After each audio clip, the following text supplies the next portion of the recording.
Welcome to Be It Resolved, the podcast where bold ideas meet courageous leadership. I'm Rahul Bhardwaj, President and CEO of the Institute of Corporate Directors in Canada. In each episode, I speak with experts to delve into pressing issues impacting directors and decision-making in the boardroom. My guest today is Jonathan Goodman. Jonathan is a vice chair and member of the board of Deloitte Canada, where he leads the firm's CEO and board programs, including Deloitte's Podium Club. He's also the global chair and former global managing partner of Monitor Deloitte. Jonathan brings a wealth of experience related to strategy, uncertainty, governance, and CEO leadership. And for our listeners, today's resolution, be it resolved, a strict focus on compliance limits board effectiveness. Which way would you vote? Should be an interesting conversation. I think a lot of stakeholders would have an interest in compliance and finding out how it serves their needs and perhaps what can serve their needs a little bit better. So, Jonathan, let's kick it off a little bit. I know you've got some comments on the resolution itself. Yeah, Rahul. Well, it would come as no surprise, given our conversations and the relationships we have into the boardrooms in the country, that we both believe that good governance matters to the health and prosperity of Canadian organizations, and that it's hard to produce good governance if you don't have an effective board. And to the resolution, then, strong compliance is a necessary but not sufficient condition for board effectiveness. Said differently, if you were only to focus on compliance, a strict focus on compliance, that in of itself would, over time, limit board effectiveness. So we're going to come back and ask our listeners how they're going to vote at the end to themselves. And I'm going to come back and ask you as well, which way are you going to actually vote? But let's start off with talking about compliance and good compliance. First of all, what are we talking about when we're talking about compliance? When I think about compliance, I think about a few different dimensions, Rahul. One is adherence to the obligations, rules, reporting and disclosure requirements of the relevant governing bodies and statutes. And of course, there are differences depending upon whether you're a public company subject to listing requirements or a private company. Second body is that many corporations have industry or sector-specific regulations to which they must adhere. That's certainly the case in financial services and telecommunications and transport and in energy. There's a third category for me, which I find even as I think about it or describe it, which is the boards striving to here adopt some form of best practices. So you could think about, we're compliant with a version of best practice out in the world.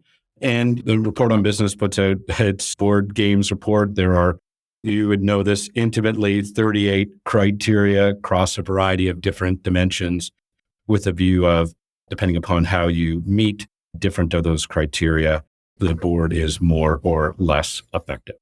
So I think about compliance in those different dimensions. They're not necessarily mutually exclusive. So if I'm a regulator, I'm going to feel happier knowing that boards are focused on compliance. Yes. If I'm a shareholder, I want to know they're focused on compliance in the big picture, but also on the more administrative side. But your point is it's necessary, but not sufficient. So it's not good enough. So what is the issue about being too much of a focus on compliance, especially when you hear from boards these days that they're feeling overwhelmed? Yeah. So again, just from where you started with the question, strong compliance is important. And it takes a combination of people, process, technology. We can have a long conversation about culture to ensure adherence to the compliance, whether they're requirements, standards, guidelines.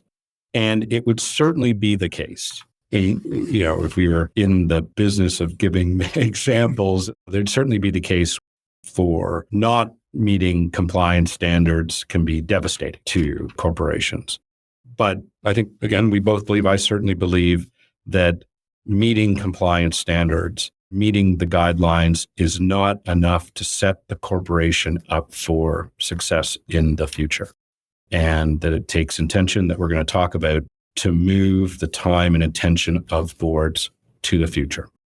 So let's talk a little bit about that, because some people could get a little nervous thinking that boards are being asked to take their eye off of compliance. And you're saying it's really important. Boards are saying we think it's important too, but it's taking too much of our time. So the thesis I think you've got is we've got to create more space for a different type of conversation. Yes. So a complication with that as well. So you and I would both be familiar with a framework from our good friend, our mutual good friend, David Beatty, which talks about the job of a board. And the job of a board is to incorporate 3 lines of sight, that 3 lines of sight include hindsight, oversight, and foresight. And he would say, his research would suggest that full board, like when the boards are together as a full group, they're investing 25% of the time on foresight. And we should talk about what I mean and what we might mean by foresight. And if you were to ask those board members how much time would they like to invest in foresight, it's 50% or more.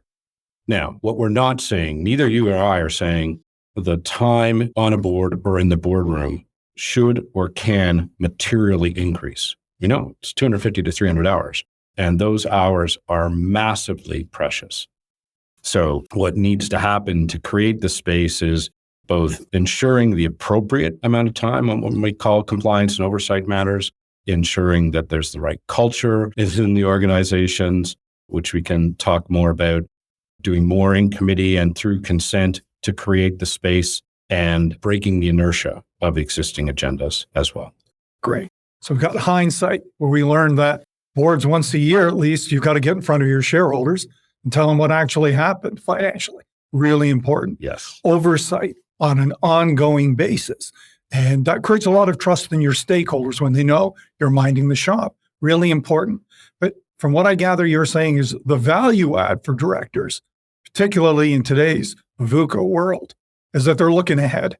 Yeah, and you went to this place. I could jump all the way to foresight. I'll just say a little bit more about oversight too here, especially as it relates to culture, ethical behavior, safety, especially in many different, you think about transportation, energy, infrastructure, and the like.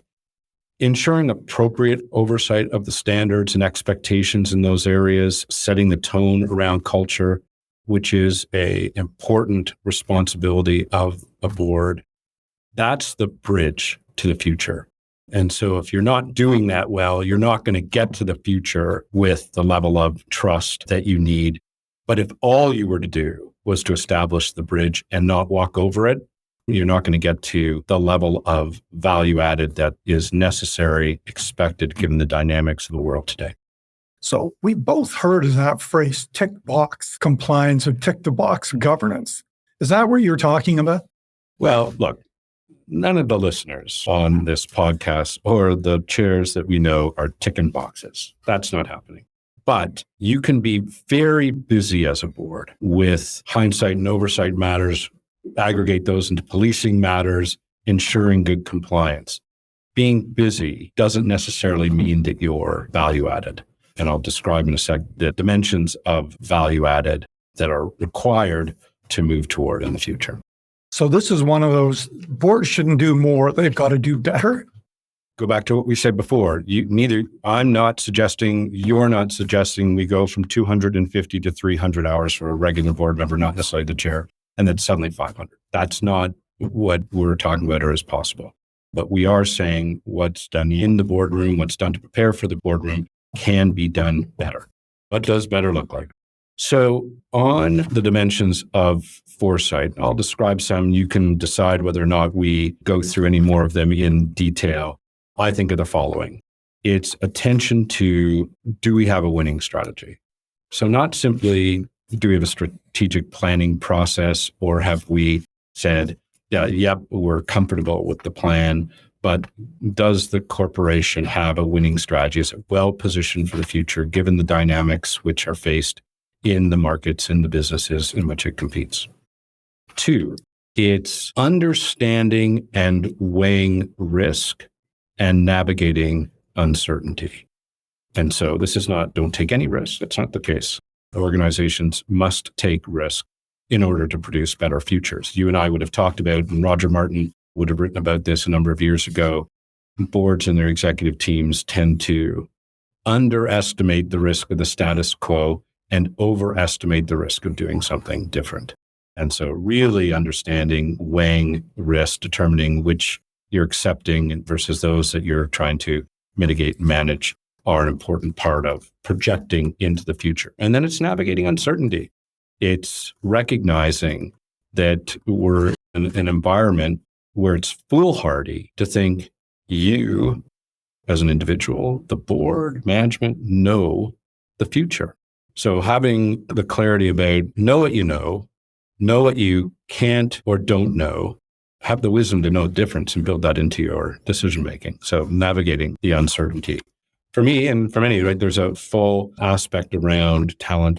Do you have the right leaders for the future? Do you have the right CEO for the moment? We've got some intellectual property that we call fit for circumstance in hiring CEOs and determining their continued fitness for the future. Lots of conversations in both of our worlds about the implications of AI on workforce and the skills that are going to be required for the future. So I can be talking about the talent that I've had in the past, but we need to be spending time on the talent, the skills, the capabilities we're going to need in the future.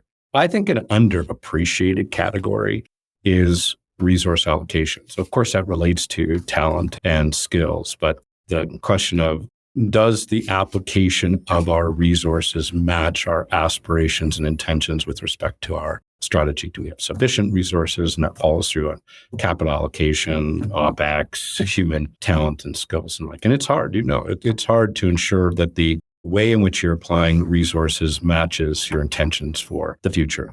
And then the last part for me is an important theme of the ICD Charting the Future report is the recognition that it's necessary to navigate the expectations of different and divergent stakeholders. Notice I didn't say balance. So it's not balance the needs of different stakeholders. Balance is a loaded word as opposed to, as we project into the future, how are we thinking about the expectations of different stakeholders, understand and weigh the tensions that are associated within and across different of the groups in order to ultimately produce the direction to which we want to go. So that's a lot more than hindsight and a lot more than just oversight. That's foresight. Right? That's Those foresight. are dimensions of foresight. So let's start unpacking a little bit of that. Let's start off with the opening comments you made around, it's not just any strategy, it's a winning strategy. And there's a lot that goes in there. But Jonathan, you hear it from board members that they're still struggling to figure out exactly where do they fit into the strategic planning process, much less even once you've got a plan, how do you come back and evaluate the success of that periodically? So some commentary about sort of best practices on where are boards in the strategic planning process. I'll start with just a way of thinking about respective role and responsibility. I get asked this question, Rahul, all the time. It is management's responsibility to set strategy, to kind of think through the choices that make up the strategy, to weigh different alternatives, to make recommendations, and ultimately management is responsible for the execution. Board's responsibilities are to contribute to the strategy, to vet the strategy, to ultimately confirm and ratify confidently, and then along with management to review and encourage refinement as necessary over time.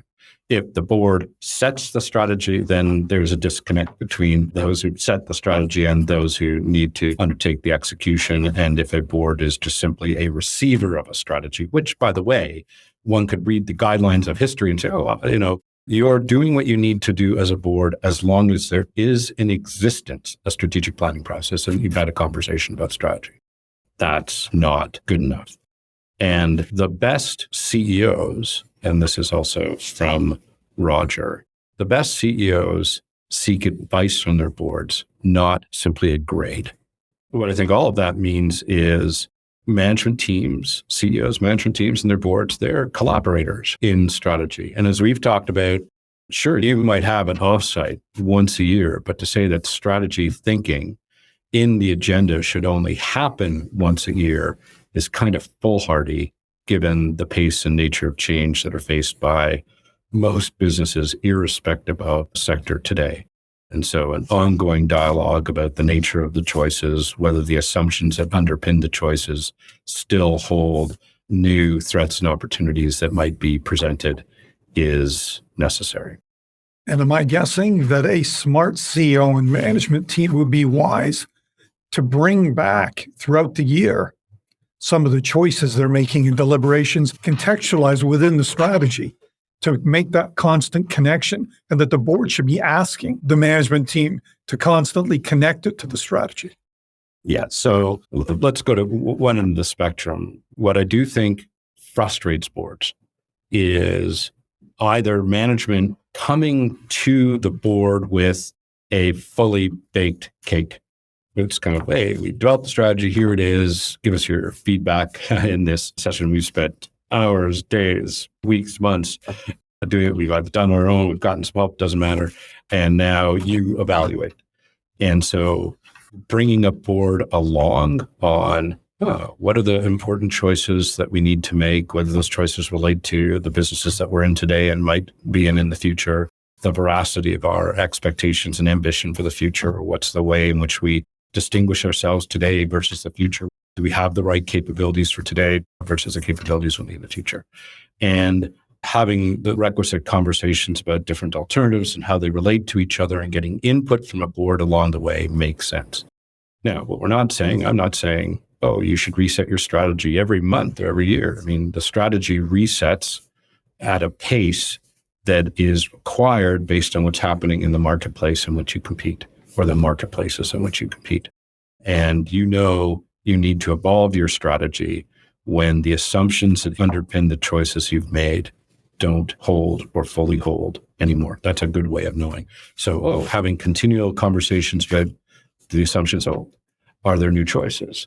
Are the choices within the context of the strategy, so we're just improving and making better the existing strategy, or is there something about the fundamental basis by which we're competing such that we should review, refine, renovate the strategy at this point in time? And that should be a conversation amongst both CEO management and the board, and ultimately a shared agenda between the CEO and the chair. And you say winning strategy. That's an important qualifier here. So let's talk a little bit about how does the management and board get aligned on what it means to have a winning strategy? What does winning mean? Are you confident the boards and management are aligned in having that conversation?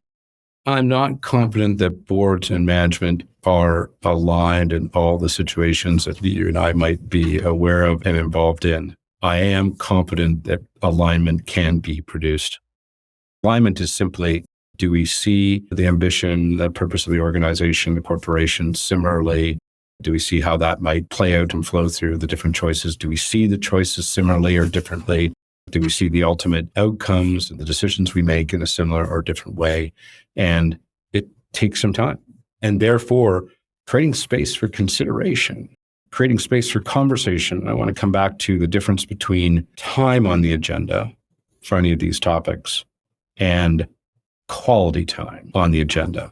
And we're kind of getting at, what does quality time look like? So why don't we go there? We've been hearing for so long about the crowded agendas, the packed committees of the sort. And let's pull on that a little bit. Let's talk about quality time. And let's talk about the leadership to create that as well, because the role of the chair seems to need to evolve to create this space. I'm going to go to the end of the story. I believe the chair is the fulcrum. The chair is the fulcrum to good governance. It's almost impossible to have good governance unless you have a great chair. And of the unique and distinct responsibilities of the chair, establishing the way and where the board will invest its time in doing so in concert with shared agenda with the chief executive is necessary. And all too often, agendas will be subject to massive inertia, which is the way we've done it before. Like, hey, okay, this is what we do in December, and this is what we do in January, and this is what we do in April, and this is what we do in July, and October is our big strategy discussion outside, irrespective of whether October is relevant or important. It's just October is when we do that. And then we're back in December for our 3 to 5 year plan. Okay, way to go. Maybe that's the best route, but probably not. And it takes real intention to break the inertia, to say, not just what's the order of what's happening at points in time, because, financial plans need to be agreed to, compensation plans, budgets and compensation plans need to be agreed to, strategic plans ideally should be agreed to, et cetera. But the recognition of, there are some tough issues, tough choices that we either need to resolve or deal with today, or we need to be in a position to resolve in the future. And then being in the position to resolve in the future says, what do we think we need to be more educated about today in order to resolve some of these issues and choices in the future? That package of agenda items don't magically find their way into the board calendar. That takes work. And part of it is to ask this question, even just ask the basic question, well, how much of our full board calendar is taken up with matters that would relate to hindsight and oversight versus matters that would relate to foresight? You need strong compliance and oversight and encouragement on culture, ethical behavior, safety, many unfortunate stories where the breakdowns in those areas have been devastating to corporations. So you can't relax on any of those dimensions. But how much conversation do you need to have about audit matters if they've been well taken care of in the audit committee? Do you need to repeat that conversation in the full board? We know some folks who say you probably need to do a little bit less of that in the full board. So the way you spend the full board time, absolutely precious, but takes the intention to change. So this is interesting, is the way you've described it, there's some necessary board administration work plans that keep you on track. But there's a risk that you create a bureaucracy of compliance that you perhaps become slaves to and don't create the space to have these really important conversations. But where I'm going with this is a potential best practice that you may have heard of. The pleasure of having a committee chair or committee I was on, who at the very beginning of the governance year would have a conversation around the outcomes that committee wanted to achieve at a very high level. And we reevaluated at the end of the year to ask ourselves, we set up 60% of our time to actually be focused on strategic issues. And we set up a work plan to do that. And at the end of the year, we actually scored ourselves on that. It was a very illuminating exercise. You know, the spirit that you just described, which is an important aspect of making happen what we're talking about, is continuous improvement. So you've described it in one instance. We had a sense of the outcomes to which we aspire. Part of those outcomes had associated with it the amount of time we would invest in. We know that difference between spending the time and investing the time. How did we do? There'd be folks who'd say, we should be doing that thinking. We would both know one former chair who'd say, I'm doing that after every meeting. I'm literally going back to the meeting and saying, how did we do in this meeting? So we've given the space for the conversation. How well did the conversation go? So that's a second aspect of the fulcrum. Even if you create space, the dialogue amongst and between management and board members can be helpful or less helpful. So how do you get to be more helpful? How do you ensure the dialogue is more productive? And that takes an active encouragement of the nature of the interaction, that the questions board members ask, that they matter, that those questions should be ones that advance the dialogue, not simply a board member's curiosity, that they should be intentional, not haphazard. Well, if the questions are going to be intentional, not haphazard, if I'm asking haphazard questions, I wasn't going to say Rahul was asking haphazard questions. Who's telling me? They may say, Jonathan, those questions, they didn't help advance. So that requirement for being present, the presence of mind in each conversation to ensure that it's as productive as possible, the chair is the one who has the unique responsibility to either be doing it in the room or coaching and giving the feedback afterward. That's a part of the chair responsibility and why they are a fulcrum for success. Is that new? Is it new? So if the thing you're asking is it new that the chair is a fulcrum to success? I'd say, no, I don't think that's the case. What have we not talked about really in this conversation to this point is something you said at the beginning, which is what's the environment? It's a VUCA environment. So organizations and corporations face complex, complicated, uncertain dynamics at a pace that I do think we've talked about this before, Rahul. It's kind of different for a generation of executives. Now, there are minority views on this dimension. It's like, way back. I shouldn't say way back, but, early 1990s, same thing, Jonathan. I'm like, I'm not so sure. And so because of the degree of change that is faced, the nature of uncertainty, what's required to produce a sustainable, prosperous organization in the future and the role of governance in doing so, it means that time in and around the boardroom is even more precious. And the consequence of not investing that time wisely, more problematic than it might have been in the past. That might even be a different, be it resolved at some point. So the conversation started with, does compliance in some respects limit board effectiveness? And now the conversation has evolved into, what's an effective board look like? What are the outcomes that it seeks? And we seem to have now focused in on the singular importance of the role of the chair. Let's talk a little bit more about what the chair can be doing to shift this culture from a compliance culture to a more strategic, foresight-focused culture. Yeah. So again, let's start with that shift is not intended to make it more likely that there are compliance aberrations. We want to start with a strong adherence to the nature and degree of compliance, scope of compliance that's required and expected for an organization, given its construct, mandate, its industry or industries in which it participates, expectations from the stakeholders, absolutely critical. And the challenge then for the chair is how to do both. If I'm saying what's the both being that strong adherence to ensure strong hindsight and oversight while ensuring enough time, quality time is invested in the future.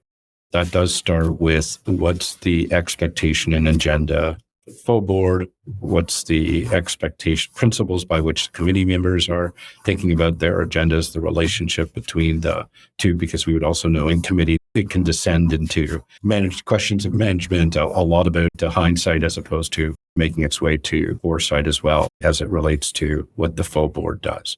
There's an aspect too of what happens in the room is very much dependent upon what happens outside the room from the chair's standpoint. So that relates to what degree are the CEO and chair working on a shared agenda, shared understanding of the big issues that face the organization and corporation that require the input, the advice, the governance, ultimately the consent from the board over time.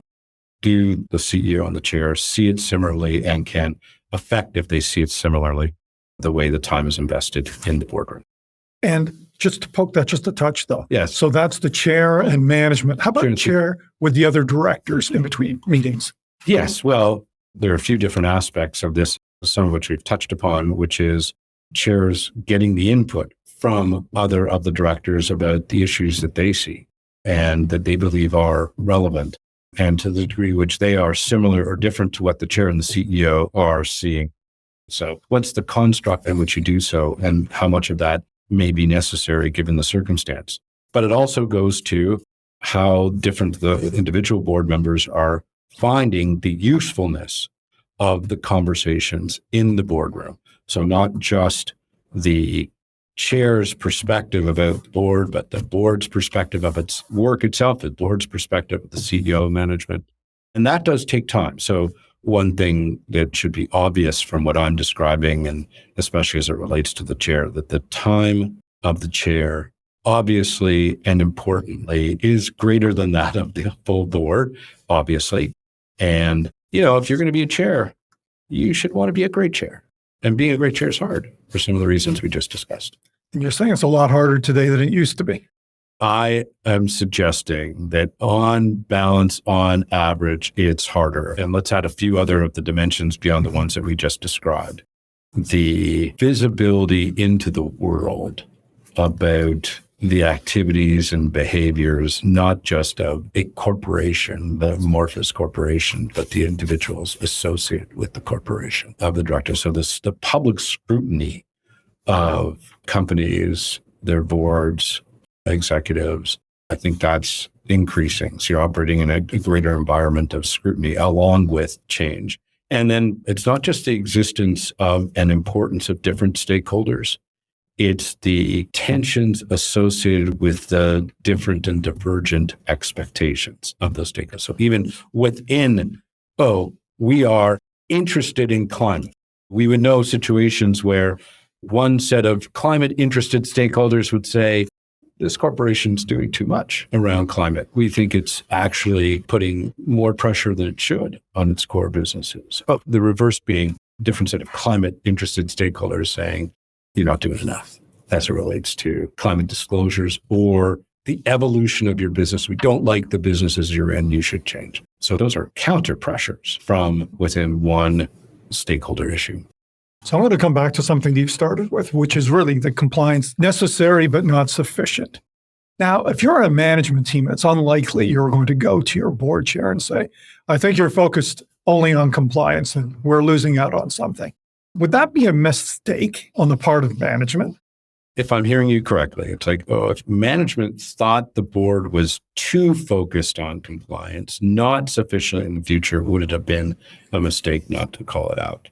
There will be circumstances, I know I've talked to chief executives where they'd say, I need to help my board understand the limits to growth in our core business. Our board's comfortable with our core business. They like how things work in our core business. It's a good example of underestimating the risk of the status quo precisely because it's familiar. So familiarity doesn't necessarily mean something is less risky. It just means I'm more familiar with it. So the CEO is like, I think I need to help my board understand the limits and what we need to consider as a result. But I've similarly seen, it's interesting, in both, I've seen boards, chairs are saying, I think we need to help raise the gaze of our CEO and his management team. We don't think they're thinking sufficiently far into the future. So I don't think these are issues where it's only about management saying, I don't think the board's doing what it should be. I've seen in both instances, boards trying to help management see into the future, CEO and the management team saying, I think we need to help the boards see into the future.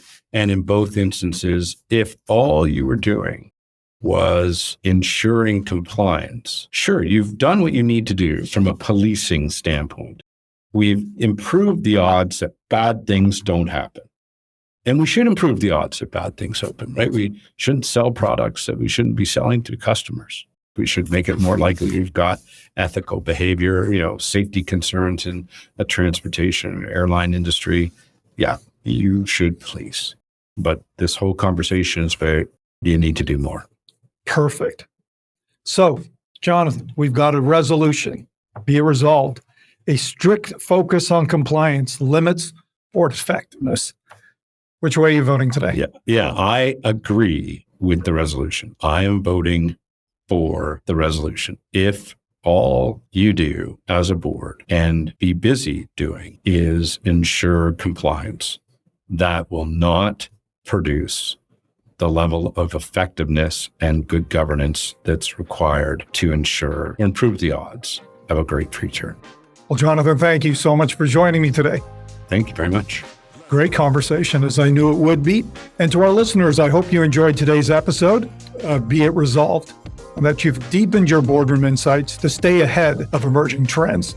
If you enjoyed the episode, please subscribe, rate, and leave a review on your favorite streaming platform. From the Institute of Corporate Directors in Canada, I'm Rahul Bhardwaj. Until next time.